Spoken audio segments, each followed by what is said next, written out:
तो hello guys, स्वागत है आप सभी का एक बार फिर से हमारे YouTube platform the physics game पर।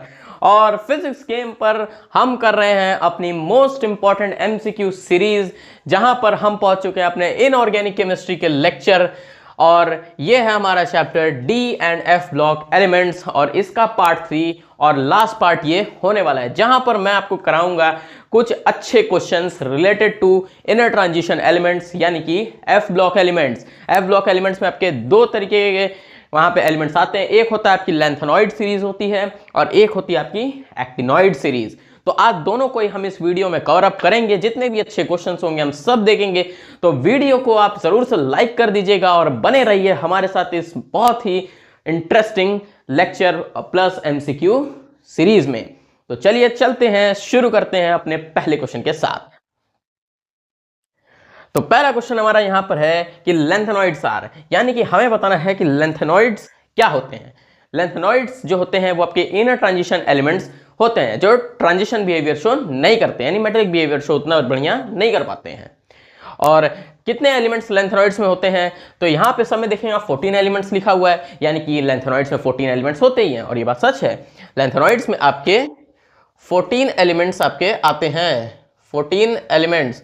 और एलिमेंट का जो एटॉमिक नंबर रहता है वो लाई करता है 58 से 71 के बीच में। ठीक है, 58 से 71 के बीच में आपका एटॉमिक नंबर लाई करता है, यानी कि लेंथेनॉइड की शुरुआत होती है 58 से 71 तक। ठीक, और यहां पर अगर आप देखें और इनका जो पीरियड होता है, यानी कि किस पीरियड में आते हैं, ये आपका याद रखिएगा हमेशा 6th पीरियड में ही होते हैं। 6th period. अगर आपने क्लास 11th में अगर आपने पीरियोडिक क्लासिफिकेशन नहीं पढ़ा है तो आपको नहीं समझ में आएगा कि इन पीरियड्स को हम कैसे डिटरमाइन या डिफाइन करते हैं। तो उम्मीद है आपको वो याद हो, और अगर नहीं याद तो आप बस उसको देख लीजिए, उसको ज़्यादा डीप में पढ़ने की जरूरत नहीं है, सिर्फ आप उसको देख लीजिए, आप समझ जाएंगे। ठीक है, तो lanthanoids are 14 elements in the 6th period, atomic number 90 to 103 ना, 90 to 103 ये आपका एटॉमिक नंबर नहीं होता है लेंथेनॉइड सीरीज में। अगला है 14 elements in the 7th period, 7th period होता नहीं, ये भी गलत हो गया। अब अगला 14 elements in the 6th period, atomic number 58 to 71 that are filling 4f subshell. हाँ, सी आपका बिल्कुल सही हो जाएगा। और हाँ, एक चीज और, ये जो 4f सबशेल की बात आई है, याद रखिएगा कि लेंथेनॉइड सीरीज में जितने भी एलिमेंट्स होते हैं सब में d ऑर्बिटल्स के साथ साथ f ऑर्बिटल्स भी आते हैं, लेकिन वहां पे 4f ऑर्बिटल्स होते हैं। आपके जो 5f ऑर्बिटल जो यहां दिया हुआ है 5f सबशेल, ये आपकी एक्टिनॉइड सीरीज में आते हैं। ठीक है, यहां पे आपका ये 4f सबशेल में आते हैं, यानी कि 4f यहां पे लिखते हैं। जैसे हम कॉन्फ़िगरेशन अगर लिखेंगे तो आपका ये यहां पर 4f भी आ जाएगा, जैसे s p d और फिर f ऑर्बिटल्स भी इसको जरूरत पड़ेंगे, क्योंकि उसके पास उतने इलेक्ट्रॉन्स होते हैं। ठीक है, तो ये आपका यहाँ पे सी ऑप्शन बिल्कुल सही हो जाएगा। 14 elements in the 6th period, atomic number 58 to 71 which are filling a 4f subshell. ठीक है, उम्मीद आपको क्वेश्चन अच्छा लगा होगा। चलिए चलते हैं अपने नेक्स्ट क्वेश्चन की तरफ। तो अब आ चुके हैं हम अपने क्वेश्चन नंबर 2 की तरफ। क्वेश्चन नंबर 2 में हमारे यहाँ पे क्या पूछ रहा है, ये देखते हैं। Gadolinium belongs to 4f series, its atomic number is 64, which of the following is the correct electronic configuration of gadolinium. यानी कि हमें यहाँ पे बताना है सिंपल इस क्वेश्चन में कि गैडोलिनियम का इलेक्ट्रॉनिक कॉन्फ़िगरेशन क्या होता है। तो गैडोलिनियम का जो इलेक्ट्रॉनिक कॉन्फ़िगरेशन होता है वो आपका यहाँ पर सी ऑप्शन जो है वो आपका यहाँ पे होगा 4f7, अरे सॉरी सी नहीं होगा, सॉरी सी आपका यहाँ गलत होगा, डी आपका यहाँ पे सही होगा। 4f7 5d1 6s2, ये गैडोलिनियम का यहाँ पर इलेक्ट्रॉनिक कॉन्फ़िगरेशन होता है। लेंथेनॉइड सीरीज में क्या होता है कि जो d ऑर्बिटल्स होते हैं वो होते तो हैं, लेकिन वो सारे यहाँ पर लेंथेनॉइड सीरीज के एलिमेंट्स के पास नहीं होते हैं, सिर्फ गिने चुने एलिमेंट्स के पास होते हैं। और सिर्फ 3 एलिमेंट्स ऐसे लेंथेनॉइड सीरीज में आते हैं जिनके पास d ऑर्बिटल्स का प्रेजेंस रहता है, यानी कि 5d ऑर्बिटल्स का। और वो एलिमेंट्स आपके होते हैं यहाँ पे सीरियम, एक हो गया ये आपका गैडोलिनियम यानी कि Gd, और एक हो गया आपका लुटेटियम। सिर्फ यही तीनों एलिमेंट ऐसे होते हैं जिनके पास d ऑर्बिटल्स का प्रेजेंस होता है, d ऑर्बिटल्स का प्रेजेंस होता है इन लेंथेनॉइड सीरीज में। यानी कि लेंथेनॉइड सीरीज जो आपके होती है, लेंथेनॉइड एलिमेंट्स जो आपके होते हैं उनमें सिर्फ तीन ही एलिमेंट्स ऐसे होते हैं, सीरियम, गैडोलिनियम और लुटेटियम, जिनके पास d ऑर्बिटल्स का प्रेजेंस होता है, और वो 5d ऑर्बिटल्स होते हैं, 4d नहीं, क्योंकि 4f सबशेल, क्योंकि 4 जो रहता है वो यूज होता है f सबशेल के लिए, यानी कि f ऑर्बिटल्स भी तो होते हैं, तो 4f ऑर्बिटल्स उसमें यूज होते हैं, और इनके लिए 5d यहां पर यूज किया जाता है, यानी कि 5d ऑर्बिटल्स होते हैं इनके पास। ठीक है, इलेक्ट्रॉनिक कॉन्फ़िगरेशन आपका 4f7, 5d1, 6s2, और 6s2 यहाँ पे कॉन्फ़िगरेशन s ऑर्बिटल के साथ लिखी जाती है। ठीक है, उम्मीद है आपको ये क्वेश्चन समझ में आ गया होगा। इस जितने भी है, मैं आपको एक सलाह जरूर देना चाहूंगा कि जितने भी लैंथेनॉइड सीरीज में आपके जितने भी एलिमेंट्स आते हैं, सारे के सारे एलिमेंट्स के बारे में आप उनकी इलेक्ट्रॉनिक कॉन्फ़िगरेशन को याद कर लीजिए, क्योंकि उसकी इलेक्ट्रॉनिक कॉन्फ़िगरेशन जो है वो भी काफ़ी इंपॉर्टेंट मानी जाती है, क्योंकि उससे कोई सवाल तो नहीं उससे सवाल जो आते हैं वो डायरेक्टली उनके इलेक्ट्रॉनिक कॉन्फ़िगरेशन को ही पूछ लिया जाता है। और जितने भी एफ ब्लॉक एलिमेंट्स में लैंथेनॉइड हो चाहे एक्टिनॉइड हो, सब में जो उसका इलेक्ट्रॉनिक कॉन्फ़िगरेशन रहता है, अगर आप एक को भी समझ गए तो आप सारे के सारे इलेक्ट्रॉनिक कॉन्फ़िगरेशन आराम से लिख लेंगे। बस यही एक छोटा सा ट्रिक जो है वो आपको वहाँ पे अप्लाई कराना चाहिए, और अगर उस ट्रिक की जरूरत होगी तो मैं आपको आगे करा भी दूंगा, उसकी टेंशन आप नहीं लीजिए। ठीक है, तब तक के लिए आप इसको याद करने की कोशिश करिए। चलिए अब हम चलते हैं अपने नेक्स्ट क्वेश्चन नंबर 3 की तरफ। अब आ चुके हैं हम अपने क्वेश्चन नंबर 3 की तरफ। क्वेश्चन नंबर 3 में हमारे यहाँ पे पूछ रहा है कि the most common lanthanoid among the following is, यानी कि ऐसा कौन सा लैंथेनॉइड एलिमेंट है जो हमें कॉमनली नेचर में मिल जाता है। और अगर ऑप्शंस के हिसाब से अगर हम जाएं तो आपका ए ऑप्शन यानी कि सीरियम आपका यहाँ पे सही होगा। अब रीजन क्यों, क्योंकि बी और सी, प्लूटोनियम और आइंस्टीनियम जो है ये आपकी एक्टिनॉइड सीरीज के एलिमेंट्स यहाँ पर हैं, एक्टिनॉइड सीरीज के एलिमेंट्स ये आपके हैं। ठीक है, और एक्टिनॉइड सीरीज में एक चीज और होता है कि एक्टिनॉइड सीरीज में जितने भी एलिमेंट्स आपके होते हैं सबके सब रेडियो एक्टिव होते हैं, जिसकी वजह से ये एक्टिनॉइड सीरीज जितने भी एलिमेंट्स होते हैं इन्हें आर्टिफिशियली ही प्रोड्यूस किया जाता है या रेडियो एक्टिविटी के थ्रू प्रोड्यूस किया जाता है, क्योंकि ये नेचर में कॉमनली वहाँ पे नहीं मिलते हैं, ये रेडियो एक्टिव होते हैं और इन्हें आर्टिफिशियली ही प्रोड्यूस किया जाता है। और जो लास्ट ऑप्शन प्रोमेथियम है, प्रोमेथियम आपका एफ ब्लॉक का एलिमेंट होता है, पहली बार एफ ब्लॉक एलिमेंट होता है, दूसरा ये लैंथेनॉइड का भी होता है। ठीक है, लेकिन इसको हम लोग क्या कहते हैं, कॉमन नहीं कहते, हम इसको कॉमन नहीं कहते।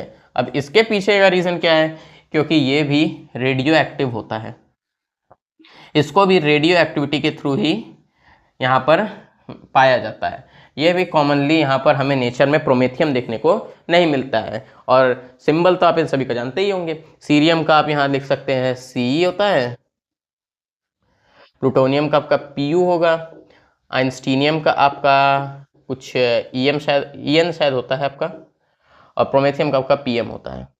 ठीक है, आइंस्टीनियम का आप देख लीजिएगा। ठीक है, तो फिलहाल क्वेश्चन के सबसे ये ऑप्शन आपका सही है। तो चलिए अब हम चलते हैं अपने नेक्स्ट क्वेश्चन की तरफ।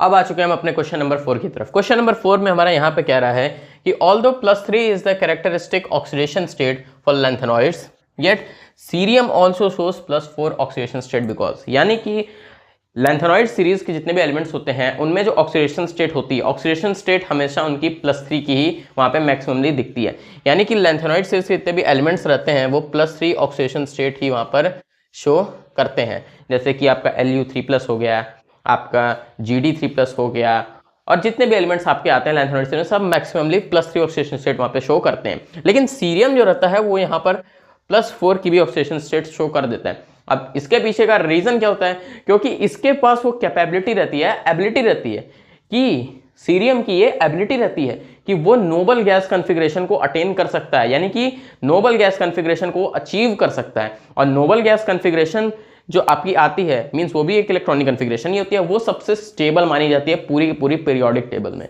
पीरियोडिक टेबल में जो आपकी नोबल गैसेस होती हैं उनकी इलेक्ट्रॉनिक कॉन्फ़िगरेशन सबसे ज़्यादा स्टेबल मानी जाती है, सबसे ज़्यादा स्टेबिलिटी उसकी होती है। और सीरियम की वही ताकत है या वही खासियत है कि वो नोबल गैस कॉन्फ़िगरेशन को अटेन कर सकता है।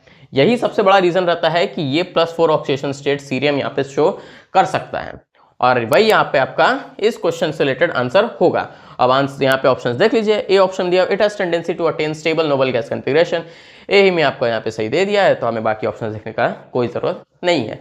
चलिए अब हम चलते हैं अपने नेक्स्ट क्वेश्चन की तरफ।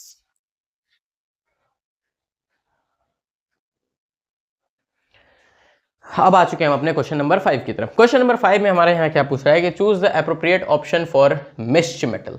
मिश्र मेटल इसको हम प्रोनाउंस करते हैं, ठीक है। तो अब मिश्र मेटल के बारे में हमें यहाँ पे एप्रोप्रिएट ऑप्शंस देखने हैं। तो पहले मैं बताता हूँ कि मिश्र मेटल आपका होता क्या है। मिश्र मेटल जो रहता है वो आपका एक तरीके का एलॉय होता है, जो कह सकते हैं मैग्नीशियम बेस्ड एलॉय वो वहाँ पे होता है, जिसमें यूज किया जाता है लैंथेनॉइड सीरीज के एलिमेंट्स को मिला के बनाया जाता है। इसमें लैंथेनॉइड सीरीज के एलिमेंट्स का लगभग 95% इन्वॉल्व रहता है और उसमें कुछ ट्रेसेस पाई जाती हैं सल्फर की, कार्बन की और कैल्शियम एल्यूमिनियम की भी, विथ 5% जो उसमें और बचता है वो वहाँ पे आयरन का वहाँ पे मिलाया जाता है। अब क्योंकि उसमें आयरन में भी मिलाया गया है और लैंथेनॉइड सीरीज के एलिमेंट्स में मिलाया गया है, तो उसको जो गन्स में जो बुलेट्स आती हैं उसको बनाने के लिए भी मिश्र मेटल का यूज़ किया जाता है। यानी जो बुलेट्स आपकी होती हैं उनमें मिश्र मेटल का भी यूज़ किया जाता है और साथ ही साथ उन्हें लाइटर फ्लिंट्स वगैरह भी बनाने में यूज़ किया जाता है। यही पूरा का पूरा जितना भी चीज़ें हैं इतना ही बस आपकी एनसीईआरटी में वहाँ पे दिया हुआ है मिश्र मेटल के बारे में, और इतना ही आपको अभी इस लेवल पे जानने की ज़रूरत है, ठीक है। तो आइए ऑप्शंस को हम यहाँ पे चेक करते हैं। पहला ऑप्शन क्या दिया हुआ है, it is an alloy which consist of a lanthanoid metal 95% and iron 5% with traces of sulphur, carbon, calcium and aluminium. जी हाँ, यही तो मैंने भी आपको बताया कि एक अलॉय होता है जिसमें लैंथेनॉइड मेटल 95% होता है, आयरन आपका 5% होता है और कुछ ट्रेसेस यहाँ पे पाई जाती हैं सल्फर, कार्बन, कैल्शियम, एल्यूमिनियम की। तो ए आपका यहाँ पे सही हो जाएगा, ठीक है। और आगे अगर आप बी ऑप्शन को देखेंगे तो बी ऑप्शन में दिया हुआ है कि used in magnesium based alloy to produce bullets, shells and lighter flints. ये ऑप्शन भी आपका सही हो गया। अब क्योंकि ये मैग्नीशियम बेस्ड एलॉय ये होता भी है और उसमें इसको यूज भी किया जाता है, क्योंकि ये एलॉय है मैग्नीशियम बेस्ड, उसमें ट्रेसेस मिल जाती है मैग्नीशियम बेस्ड वो होता है, ठीक है। तो बी ऑप्शन भी आपका यहाँ पे सही हो जाएगा। अब दो ऑप्शन अगर सही हो गए तो आपको दोनों ऑप्शन पे टिक करना है। एक मिनट रुकिए, डी आपका यहाँ पे सही हो जाएगा क्योंकि यहाँ पे ए और बी आपका दोनों सही दिया गया है। तो आपका ए और प्लस बी दोनों के दोनों आपके ये दोनों सही है और डी ऑप्शन यहाँ पे आपका सही हो जाएगा। और सी जो दिया हुआ है it is used to make aeroplane body, ऐसा कुछ नहीं होता है। एरोप्लेन की बॉडी बनाने में मिश्र मेटल का कोई यूज वहाँ पे नहीं होता है। उम्मीद है आपको ये क्वेश्चन अच्छा होगा। चलिए चलते हैं अपने नेक्स्ट क्वेश्चन की तरफ।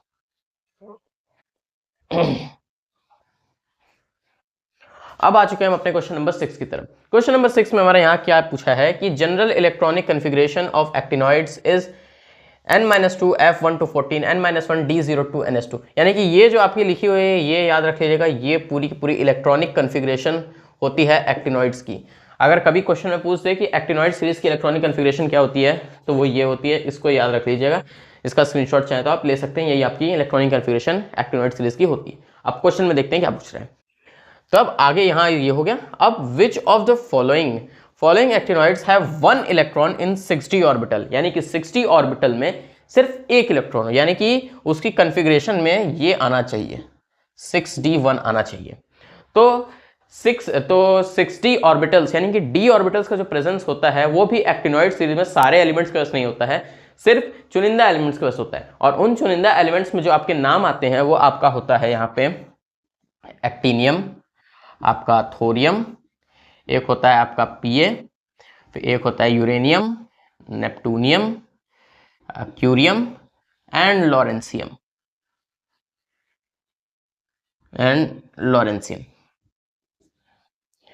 ये आपके यहाँ पर होते हैं। और ये जो Pa का जो नाम है ये यहाँ पर प्रोटैक्टिनियम होता है, शायद मैंने बताया नहीं, प्रोटैक्टिनियम। तो ये 7 एलिमेंट्स आपके होते हैं एक्टिनॉइड सीरीज में जिनके पास d ऑर्बिटल्स का प्रेजेंस होता है, 6d ऑर्बिटल्स का प्रेजेंस यहाँ पर होता है। लेकिन सबके पास 6d1 नहीं होता है। ये जो आपके एक्टिनियम और थोरियम आते हैं इनके पास 6d2 होता है। और फिर ये जो 4 आपके आते हैं इन सबके पास मिला के 6d1 होता है और लॉरेंसियम के पास आपके 6d2 होते हैं। तो ये आपका यहाँ पर होता है। अरे आई थिंक इसके पास भी 62 नहीं, आई थिंक इसके पास भी 6d1 ही शायद होते हैं। 6d1 या 62 आप एक बार देख लीजिएगा, मेरे को अभी इतना ध्यान नहीं आ रहा है, लेकिन आप शायद 6d1 ही शायद यहाँ पे होता है, ठीक है। तो हमें बताना है कि 6d ऑर्बिटल में एक इलेक्ट्रॉन किन एक्टिनॉइड्स के पास है। ऑप्शंस को आप देख के समझ लीजिए। तो पहला यूरेनियम नहीं होगा, यूरेनियम में आपके 6d2 आते हैं, ठीक। नेपच्यूनियम, हाँ नेपच्यूनियम में आपके 6d1 आते हैं, जैसा कि यहाँ पे दिया हुआ है, नेपच्यूनियम में आपके 6d1 आ जाएंगे। सी आपका प्लूटोनियम दिया हुआ है, प्लूटोनियम में तो पहली बार डी ऑर्बिटल्स का प्रेजेंस नहीं होता है, और एनओ यानी कि नोबेलियम, उसमें भी डी ऑर्बिटल्स का प्रेजेंस तो होता ही नहीं है। तो इस हिसाब से आपका यहाँ पे बी ऑप्शन आपका बिल्कुल सही हो जाएगा। उम्मीद है आपको क्वेश्चन अच्छा लगा होगा। चलिए चलते हैं नेक्स्ट क्वेश्चन की तरफ।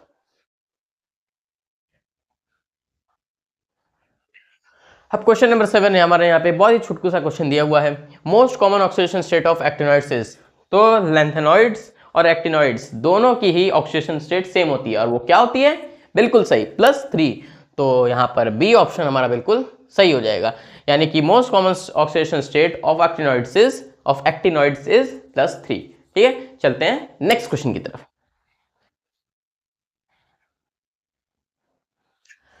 अब बारी है क्वेश्चन नंबर 8 की। तो क्वेश्चन नंबर 8 हमारा यहाँ पे क्या पूछ रहा है, विच of the following pairs of actinoids have same radii, यानी कि यहाँ पर हमें एक्टिनॉइड एलिमेंट्स के पेयर्स दिए हुए हैं, और किसमें उन दोनों एलिमेंट्स का ऐसा कौन सा पेयर है जिसकी रेडियस लगभग इक्वल है, कोई डिफरेंस नहीं है। तो दो चीज़ें याद रख लीजिए। सबसे पहला तरीका जो याद रखने का है कि रेडियस उनकी सेम होगी, ये है कि उनकी इलेक्ट्रॉनिक कन्फिग्रेशन में ज़्यादा डिफरेंस ना हो। जैसे कि अगर एक की इलेक्ट्रॉनिक कन्फिग्रेशन 5f1 6d1 और 7s2 ऐसी कुछ अगर कन्फिग्रेशन है, तो दूसरी की जो कन्फिग्रेशन होनी चाहिए वो 5f2 6d2 7s2, यानी कि डिफरेंस कहाँ है 6d1 से 6d2, यानी कि डिफरेंस बहुत ही बड़ा ना हो। और दूसरा रीजन कि इलेक्ट्रॉनिक कन्फिग्रेशंस में उनके सारे ऑर्बिटल सेम होने चाहिए, यानी कि अगर एक के पास अगर sp-d-f है तो दूसरे के पास भी आपके सेम ऑर्बिटल्स होने चाहिए। क्योंकि अगर ऑर्बिटल्स जैसे अगर एक के पास डी एन एफ है और एक के पास अगर डी ही नहीं है या एफ ही नहीं है, तो इलेक्ट्रॉनिक कन्फिग्रेशन सेम नहीं होगी, तो उसका रेडियस भी वहां पे सेम नहीं मिल सकता है। ठीक है, तो अब ऑप्शंस देखते हैं। तो अमेरिशियम एंड क्यूरियम, जी नहीं, ये नहीं होगा। ऐसा क्यों? क्योंकि यहाँ क्यूरियम के पास जो रहता है वो डी ऑर्बिटल्स होता है, क्यूरियम के पास डी ऑर्बिटल्स होता है, सीएम के पास होता है, लेकिन जो आपका अमेरिशियम होता है उसके पास डी ऑर्बिटल्स नहीं होता है, इसलिए ए तो आपका यहाँ पर नहीं होगा। अगला देखते हैं, यूरेनियम एंड नेपच्यूनियम, इसमें आपको डी ऑर्बिटल्स दोनों में देखने को मिलते हैं, और साथ ही साथ ये दोनों एक दूसरे के बहुत ही पास होते हैं, यानी कि इनका एटॉमिक नंबर जो रहता है वो ज़्यादा डिफर नहीं करता है। यूरेनियम का आई थिंक 91 होता है और इसका शायद अप्रॉक्स सेम ही आता है, कोई ज़्यादा डिफरेंस हमें देखने को नहीं मिलता है। ठीक है, दोनों के पास डी ऑर्बिटल्स होते हैं। और बर्केलियम क्यूरियम में भी यही होता है, क्यूरियम के पास डी ऑर्बिटल्स यहाँ पर हैं क्यूरियम के पास, लेकिन बर्केलियम के पास आपके यहाँ पे नहीं है।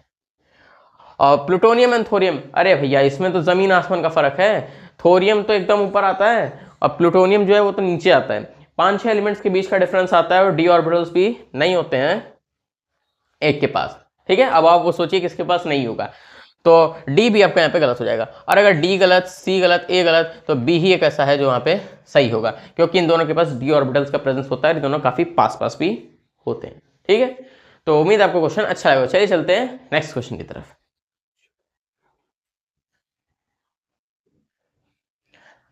अब 9th क्वेश्चन के पास हम आ चुके हैं। 9th क्वेश्चन में हमारे यहाँ क्या कह रहा है कि which of the following compounds form the basis if Ziegler Natta catalyst is used to manufacture polythene, यानी कि मोटा मोटा अगर मैं बताऊं तो इस क्वेश्चन में डायरेक्टली आपसे पूछ रहा है कि जिगलर-नाटा कैटलिस्ट का फॉर्मूला क्या होता है, यानी कि जिगलर-नाटा कैटलिस्ट को हम लोग बनाते कैसे हैं, मीन्स उसके मेन कंपाउंड्स क्या क्या होते हैं जिसको मिला के एक बेस तैयार किया जाए, और उस बेस को हम लोग जिगलर-नाटा कैटलिस्ट कहते हैं। तो जिगलर-नाटा कैटलिस्ट में आपके यहाँ पर दो चीज़ें यूज होती हैं, एक होता है आपका टाइटेनियम क्लोराइड प्लस आपका यहाँ पर एल्यूमिनियम CH3 का होता है, इसको कुछ कहते हैं, नाम मेरे को भी इतना क्लियर नहीं है, लेकिन ये दोनों जो हैं ये दोनों आपको मिलके जिगलर-नाटा कैटलिस्ट का बेस तैयार करते हैं। इन्हीं दोनों को जो मिला देंगे तो जिगलर-नाटा कैटलिस्ट आपका बन जाएगा, और जिसके बाद आप इसको बहुत सारी चीज़ों में यूज़ कर सकते हैं, और ये आपका एक बहुत ही अच्छा और इंपॉर्टेंट कैटलिस्ट माना जाता है। इंपॉर्टेंट यहाँ पर मैं लिख दे रहा हूँ, तो TiCl4 plus AlCH3 whole thrice gives और forms the basis of Ziegler Natta catalyst. अब ऑप्शंस में देख लीजिए, आई थिंक सी ऑप्शन में आपको दिख रहा है, तो सी आपका यहाँ पे बिल्कुल सही हो जाएगा। चलिए अब हम चलते हैं अपने इस वीडियो के नेक्स्ट क्वेश्चन की तरफ।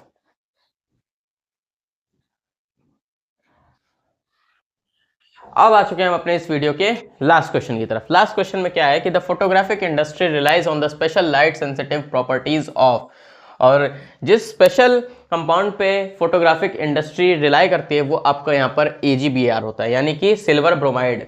यानी कि सिल्वर ब्रोमाइड की जो लाइट सेंसिटिव प्रॉपर्टीज रहती हैं वो यहाँ पर फोटोग्राफ्स को मीन्स फोटोग्राफिक इंडस्ट्री में आपके वहाँ पे ये काफ़ी हेल्पफुल रहती है फोटोग्राफ्स के लिए, जो उस समय हम लोग मीन्स फोटोग्राफ्स आती हैं।